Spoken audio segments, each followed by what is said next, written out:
Buenas tardes a todos, mi nombre es Paulina Luisi y junto con Alejandra Barbosa, Nasi Posada y Juan Camilo Quintana vamos a presentarles este caso de estudio que consiste en evaluar un proyecto de inversión por parte de la empresa Ocean Carriers. Voy a comenzar seteando el contexto. Esta empresa se dedica al transporte de carga a granel, principalmente transporte de hierro mineral y carbón. Tiene sedes en Nueva York y Hong Kong y la base de su operación es el fletamento por tiempo. Tiene una flota bastante nueva y sus buques son más grandes que el promedio del mercado, los que le permite cobrar un premium sobre las tarifas estándar de mercado. Esto se sitúa, este análisis, en el año 2001, cuando se le presenta a la empresa una oportunidad de inversión y tiene que decidir primero si va adelante con la inversión y dónde lo ubicaría, si en Hong Kong y Nueva York. Para esto vamos a hacer una serie de análisis para evaluar la viabilidad del proyecto y si trae beneficio a la compañía. Para dar un poquito más de información sobre cómo estaba la industria donde esta empresa opera en ese momento de la decisión, le vamos a contar que la economía mundial venía en crecimiento, el año anterior había crecido, pero para el 2001 y 2002, esos años, ya se esperaba que el crecimiento fuera con mayor lentitud. Por el lado del tipo de carga donde esta empresa opera, la carga seca, también se dio un crecimiento en el año 2000 de 3,8%. Y en los cinco drivers principales, que son hierro mineral, carbón, granos, alúmina y fosfato de roca, también vemos que, por ejemplo, hay un crecimiento importante en el mineral de hierro en un 7,4%. Otro dato interesante es que en ese momento esta empresa contaba con un gran número de jugadores. No había una concentración de las operaciones en pocas empresas, sino que había una competencia. Y también a destacar es que hubieron 2 años previos donde había un exceso de capacidad y eso impactó las tarifas. Sin embargo, a partir de el 2000 hubo un incremento significativo de un 21%, ya que ese exceso de capacidad se redujo. Ahora voy a empezar a hablar de una de las cuentas fundamentales del flujo de caja, elementos que necesitamos analizar para la viabilidad y contar que hay, bueno, dos aspectos relevantes. Por un lado la demanda y por el otro lado las tarifas. Por el lado de la demanda, este tipo de operación se ve impactado generalmente, o un driver de esta demanda es el crecimiento de la economía. Puntualmente, para el caso este de análisis, Ocean Carriers tenía por parte del cliente, un contrato asegurado por 3 años, pero y a largo plazo ya ahí no tenía una certidumbre de un contrato, pero sí conocían que había una expectativa de incrementos de producción de hierro en Australia y la India.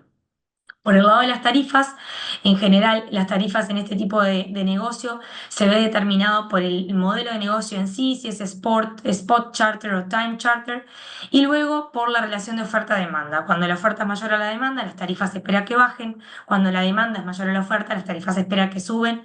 Y hay algunos factores que también impactan la oferta, como la edad de la flota, el nivel de scrap y las posibles mejoras en la eficiencia.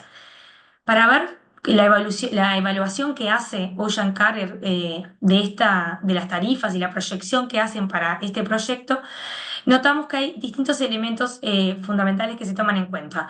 Primero, en el 2001 se proyecta una reducción de las tarifas ocasionada por el ingreso de 63 buques en el mercado. Luego de 2003 a 2006, ahí ya está preacordado con el cliente cuáles van a ser las tarifas, o sea que ya hay certeza. Pero a partir del 2007 en adelante, en realidad las tarifas se ven atadas un poco al comportamiento del mercado y hay una asociación que se ve en la realidad entre el volumen de los embarques y las tarifas que cree que se va a continuar dando en el futuro. Otro elemento importante es un factor de ajuste por la edad del buque. Analizando esta proyección a largo plazo, vemos que la tasa de crecimiento de las tarifas que podemos observar en esta gráfica, aquí abajo, con color verde, es menor a la tasa de crecimiento proyectada para el nivel de embarques, que es la línea en azul. Y que es una tasa siempre constante, se mantiene en un 1,15% constantemente desde 2007 en adelante. En cuanto a si esto es adecuado o no, creemos, observando sobre todo la variación anual que hemos visto real, lo que sucede en los últimos 3 años, consideramos que podría ser demasiado conservadora, porque lo que vemos en la realidad es que las tarifas aumentan siempre a mayor magnitud que lo que aumenta el volumen de embarque o decrecen a mayor magnitud también. Entonces, consideramos que esto es un insumo relevante también a modelar. ¿Qué pasa si las tarifas no tomamos las dadas por Ocean Carrier y las modelamos también en Crystal Ball como una variable que puede también variar? Entonces, eso es lo que vamos a estar analizando junto con otros escenarios a continuación. Ahora sigue mi compañera presentando otras de las cuentas del flujo de caja. Egresos operacionales. Los principales egresos operacionales son los costos de operación diarios, los cuales suman $4.000 al día en 2023 y aumentan un 1% por encima de la inflación anualmente. Los costos de mantenimiento y reparación son iguales a los costos de operación, pero hay que tener en cuenta que dependen de la edad del barco. Entonces, durante los primeros 5 años son 8 días de mantenimiento al año, durante los siguientes 5 años 12 días de mantenimiento al año y a partir de los 10 años 16 días de mantenimiento al año. En cuanto al capital de trabajo, vemos que las cuentas que intervienen en su cálculo son para los activos corrientes el efectivo equivalente necesario para cubrir gastos operativos, de mantenimiento y otros costos a corto plazo. Y los pasivos corrientes tienen en cuenta las cuentas por pagar, que son las obligaciones con proveedores para la operación diaria. Tenemos en cuenta para el capital de trabajo que la empresa no enfrenta presiones de liquidez, por lo que el capital de trabajo va a crecer solo con la inflación y no presenta variaciones abruptas. ¿Por qué decimos que la empresa no presenta presiones de liquidez? Es porque hay una inversión inicial suficiente, porque si hay ingresos constantes, que es lo que estamos proyectando, el flujo de caja sería estable, los tiempos de cobros y pagos están alineados, el crecimiento de los costos es predecible y el mantenimiento y CAPEX están programados por anticipación. Entonces esperamos que esto lleve a una estabilidad en el capital de trabajo. Entre las inversiones en capital o CAPEX tenemos en inversiones y desinversiones de capital, la compra de barco evaluada en $39 millones, un CAPEX anticipado en preparación para las encuestas especiales cada 5 años, la venta del buque en el año 15 en un escenario de venta previo a la depreciación total del activo y entre depreciación y amortización tenemos entonces para el barco una depreciación en línea recta sin valor de salvamento a 25 años, pero teniendo en cuenta que podría haber una venta en 15 años. También para el Special Survey se deprecia en línea recta a 5 años sin valor de salvamento. Entonces, la compañía debería contemplar un impuesto por ganancia o pérdida ocasional para el proyecto de inversión analizado. En los escenarios en los que se tenga una venta en el año 15, es decir, 2017, se tiene una pérdida ocasional al vender el barco por 5 millones cuando el valor en libros es mayor, 15.600.000. Esto supone un ahorro tributario. Aquí podemos ver entonces que las dos inversiones en CAPEX son el Capesize, con un gasto del 10% del valor del barco en 2001 y 2002, y el restante del valor en 2003. Y para el Special Survey se tiene un CAPEX estimado anteriormente para cada 5 años. Bien, ahora vamos a hablar sobre el costo de financiación de nuestro proyecto. Vamos a utilizar el mismo método que utilizamos durante la segunda semana de nuestro curso, ¿sí? Entonces vamos a utilizar el costo promedio ponderado de capital, donde los factores más importantes pues van a ser los que aparecen en estas fórmulas. Lo que se incluye dentro del costo de la deuda, dentro del costo del capital y finalmente pues la suma ponderada de estos por el porcentaje de participación de cada uno de ellos dentro del total de la estructura de financiación del proyecto. En este caso, entonces, hemos subrayado aquí aquellos factores que hacen diferentes los proyectos si se ubica o en Nueva York o en Hong Kong. Por supuesto, el margen de intermediación y el riesgo país no aplican en el caso de que sucedan en Nueva York, y sí en el caso que sucedan en Hong Kong. Entonces, al aplicar todas estas fórmulas, utilizando los datos que encontramos en las fuentes que se encuentran subrayadas en rojo en este diapositiva, encontramos que la tasa de descuento para los Estados Unidos es de 5.91% y para el caso de Hong Kong es del 8.24%. Esto fundamentalmente por las diferencias en las tasas impositivas y las diferencias que existen, por supuesto, en el margen de intermediación, en el riesgo país, en el caso de Hong Kong. Bien, entonces ahora vamos a trabajar en el análisis de sensibilidad. Como vimos anteriormente, vamos a utilizar estas tasas de descuento que hallamos en la diapositiva anterior, con los diferentes escenarios de ubicación y horizontes de proyección. Lo primero que tenemos que mencionar, muy importante, es que en todos los casos consideraremos que el navío estará rentado durante todo el periodo de proyección. En Crystal Ball, la herramienta que utilizamos para hacer estos análisis, hicimos varios ejercicios. En primer lugar, ajustamos tanto la inflación como el porcentaje de impuestos basados en su comportamiento histórico de los últimos 15 años antes del 2000, para ver qué distribución de probabilidad nos daba la herramienta.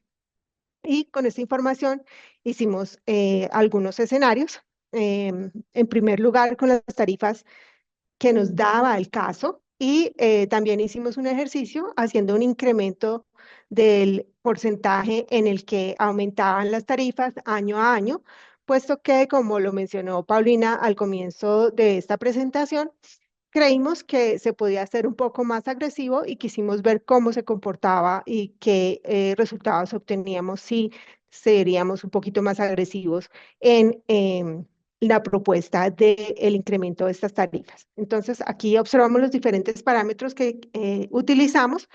Básicamente, también utilizamos esta distribución triangular que propusimos un poco para no penalizar los modelos tan fuertemente por el comportamiento histórico que la herramienta nos exige que utilicemos 15 años anteriores. Entonces, usamos algunos datos un poco más recientes para ver cómo se comportaba el modelo y quizás, de nuevo, no penalizar tanto el comportamiento del mismo por el pasado tan pesado que podría tener.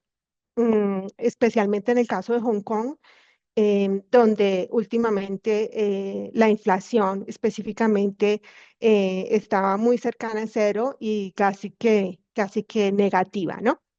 Entonces, vemos que en ese escenario, donde utilizamos una aproximación triangular, tanto para la inflación como el porcentaje de los impuestos, encontramos que el valor tanto de la inflación como tanto en los Estados Unidos como en Hong Kong es un poco más baja que la media, que la que se había proyectado con los históricos, y pasa algo similar con el porcentaje de los impuestos.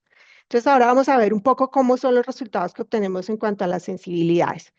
En primer lugar, y avanzamos, por favor, encontramos un escenario en el cual utilizamos las tarifas que nos daba el caso, no hacemos ningún cambio y simplemente estamos viendo qué pasa en Estados Unidos, qué pasa en Hong Kong a 17 años y a 27 años. Entonces aquí estamos viendo que en todos los casos para este escenario, para estos escenarios, la inflación es el componente más importante. Y es lo que nos va a definir básicamente si el resultado que obtenemos es positivo o negativo. En este caso estamos señalando en rojo cuando obtenemos un valor presente neto que no es positivo y por tanto no es recomendable continuar con el proyecto. Ahora Paulina nos va a contar sobre los otros resultados. Sí, ahora continuando con el análisis de sensibilidad, pero ahora sobre estos otros escenarios en los que utilizamos impuestos e inflación histórica y en los que probamos tanto con las tarifas del enunciado como con tarifas modeladas. Entonces, aquí podemos ver en rojo los escenarios donde el BPN resultó negativo.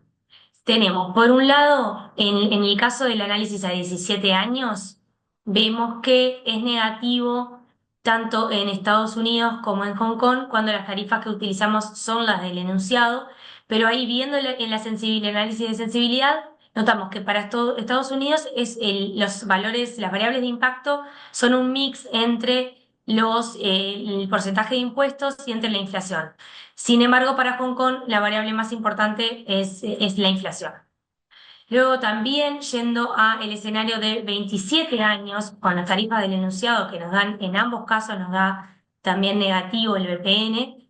Aquí a largo plazo parece que la inflación tuviera un mayor peso porque tanto en Estados Unidos como en Hong Kong es la variable de mayor influencia en ese resultado. Por otro lado vemos que con las tarifas modeladas, hasta ahora los dos escenarios de 17 años nos daban positivos. El escenario de 27 años para Estados Unidos también nos da un BPN positivo, pero para Hong Kong nos da un BPN negativo Y en este caso la variable de mayor impacto es los impuestos y ya no la inflación. Ahora vamos a continuar viendo la conclusión a la que llegamos y viendo los distintos resultados con las distintas variables seleccionadas para poder concluir y dar una sugerencia a la empresa sobre cuál es el mejor camino a seguir. Tenemos entonces estos escenarios calculados gracias a todo lo realizado anteriormente. Podemos ver que es viable invertir en un escenario a largo plazo en el caso en los que los impuestos son triangulares, es decir, el grupo de condiciones 1, y en el caso en los que las tarifas modeladas son menos conservadoras, grupo de condiciones 3. En un horizonte de inversión de 27 años tenemos mayores probabilidades de obtener un VPN positivo, un 100% en Estados Unidos y un 96% en Hong Kong, y un VPN mayor si se radica el proyecto en Nueva York que si se hace en Hong Kong, $1.092.000 versus $847.000. También podemos ver entonces que este VPN es mayor un 29% en Estados Unidos en el primer grupo de condiciones y de un 15% en el tercer grupo de condiciones. Todo esto siguiendo el modelamiento de variables que se pueden ver en la tabla de abajo. Como conclusión, la evaluación financiera del proyecto de inversión, tenemos que recomendamos que la política de operación de buques sea mayor a 15 años y la ciudad del proyecto sea Nueva York a 25 años. Esto porque con los diferentes escenarios evaluados existe una VPN positiva en un mayor número de escenarios para la ciudad de Nueva York. Según esto, entonces, recomendamos a la empresa sí invertir con las recomendaciones que ya hemos hablado. Y finalmente, como recomendaciones generales, sugerimos primero revisar las políticas de previsiones de tarifas, ya que las políticas que actualmente están considerando son bastante conservadoras y tenemos en cuenta el histórico que revisamos. Y como segunda recomendación, sugerimos reevaluar la política de venta que actualmente tienen a solo 15 años para tener una política de venta a un horizonte mayor.